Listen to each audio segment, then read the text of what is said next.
जग की प्रीत लगी सब भीगी, रामायण रच दीनी दीनी, रामायण कथ दीनी दीनी।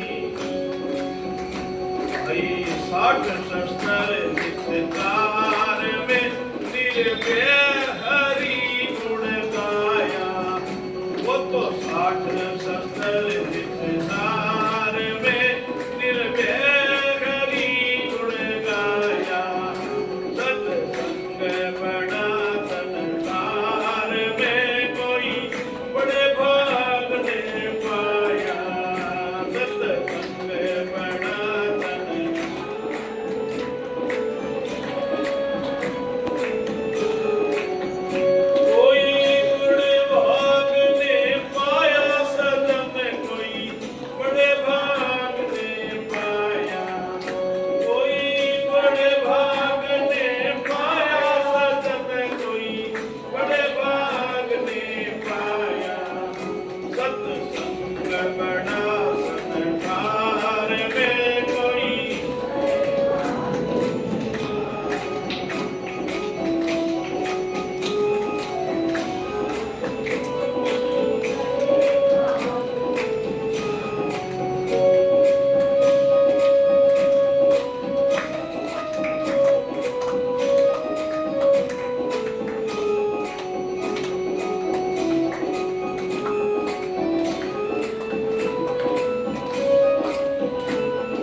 संगत से विद्या पाई, सत्संगत से विद्या पाई।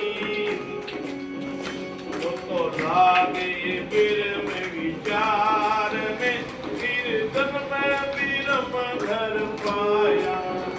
वो तो लागे बिरम विचार में, कीर्तन में बिरम घर पाया। सत्संग बड़ा संसार में कोई बड़े भाग ने पाया, सत्संग बड़ा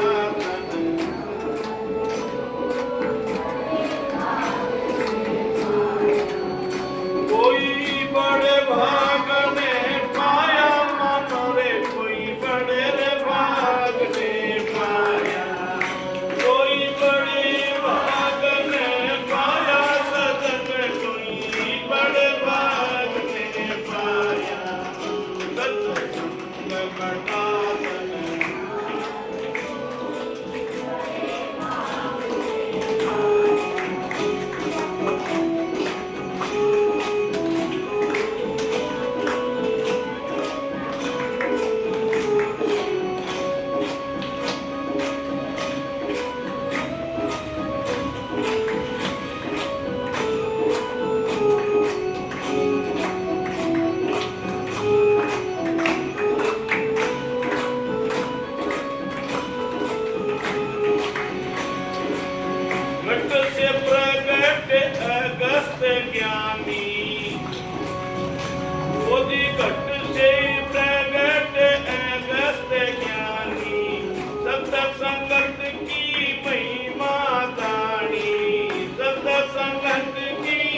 काले बली मंडराया दिन बीते मेरे करार में सिर काले बली मंडराया सिर काले बली मंडराया सजन सिर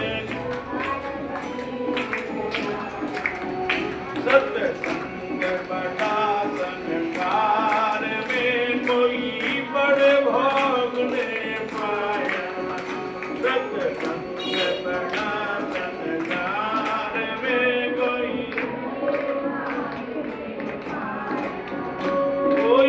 बड़े भाग ने पाया सजन कोई बड़े भाग ने पाया कोई बड़े भाग ने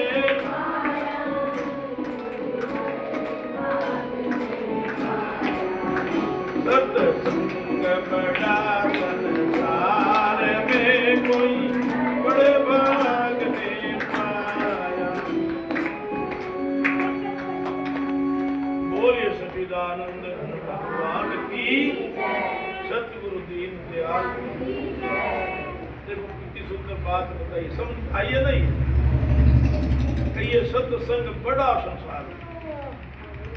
कोई अच्छे भाग्य होते हैं तब ये सत्संग होता है। वाल्मीकि जी ऋषि बन गए, वो राक्षसों का जीवों का संहार करते थे, राक्षस बनती थी। कहते हैं सत्संगत कीनी वाल्मीकि और इस जग की प्रीत लगी सब फीकी। क्यों लगी? घर वालों से जाकर पूछा था कि ये मैं आपको आपके पेट के लिए मैं ये मार मार के लाता हूँ, जीव हिस्सा करता हूँ, तो इसका जो दंड भोगना पड़ेगा उसमें आप हिस्सा बंटाओगे। अरे कौन अभी बीच में बन के बोला करता हूँ,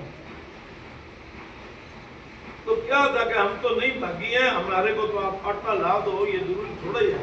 8 मास खिलाते हुए तो बड़े पापी हो आप हैं, हमारे को और मार रखा आपने। उसी वक्त ही नारद जी के पीछे भाग गया और उनको बोला प्रभु मेरे वरस का बताओ, मैं तो उजड़ गया, मैं लुट गया, मैं मारा गया, मैं तो खत्म हो गया। देखो कितना सोच हुआ उस बात, उसने सोच किया ना तभी गया ना उन संतों के पास। तो उनको पूछा बताओ, जब उन्होंने उल्टा नाम जपा था, उल्टा नाम जपत जगदाना वाल्मीकि हो गए दोनों समाना। जिसने रामायण रच दी, राम भगवान के होने से पहले रच दी, पहले रच दी। बताओ कितना ज्ञान तो परिवार वालों ने दिया, उसकी शक्ति मिली तो पहले रच दी। ऐसा ऐसा काम होगा। दूसरा नारद ऋषि राई, सत्य की संगत करी नारद ऋषि राई, दासी पुत्र थे सेवा ठाई। नारद मुनि जी दासी के पुत्र थे, उसकी माता संतों की सेवा करती थी और जो जूठन बचता वही उसको ग्रहण करती थी। तो नारद जी के अंदर ख्याल आ गया कि मेरी माँ है जो इन संतों की सेवा करती है और इनका जूठन खाती है, तो क्यों न हो इस संसार से मेरे को क्या लेना है, मैं संतों जैसा ही बन जाऊं। संतों से बोला गुरु जी मेरे को तो आप जैसा बना लो। वो संत बोले नारद तेरे को बना तो लेंगे, तो अभी तेरा टाइम नहीं है। क्यों? कि तेरी माँ जीवित है, तेरी माँ मर जाएगी ना, उसके बाद आपको साधु बना दे। और जाके घर के अंदर मकान में बैठ गया, रोने लग गया, माँ कब मरेगी, माँ कब मरेगी, माँ कब मरेगी। ऐसा कहते नहीं अपने, कौन कौन मारेगा माँ को बताओ। उन्होंने अपनी माँ को मारना शुरू कर दिया। माँ कब मरे? क्यों? संतों का वचन था, इसलिए कई दिन गुजर गए। माँ को ये नहीं तो छूट रही थी। जब छूट गई गाँव वाले इकट्ठे हुए तो नारद तो बैठा, तो गाँव वाले बोले नारद तेरी माँ गुजर गई, मर गई, तो तू आराम से बैठा है, तो फिर क्या हो? अगर मैं रोऊंगा, ज़्यादा चिल्लाऊंगा तो मेरी माँ वापस ला दोगे क्या? वापस तो नहीं आएगी, तो फिर रोने से फायदा। बेचारी बर्तन मारती थी, काम करती थी, ठीक ठीक। अब बताओ जब वो माँ की तो संतों के पास वापस गया, प्रभु माँ तो मर गई, अच्छा तो आ जा। उन्होंने ये चोला दे दिया।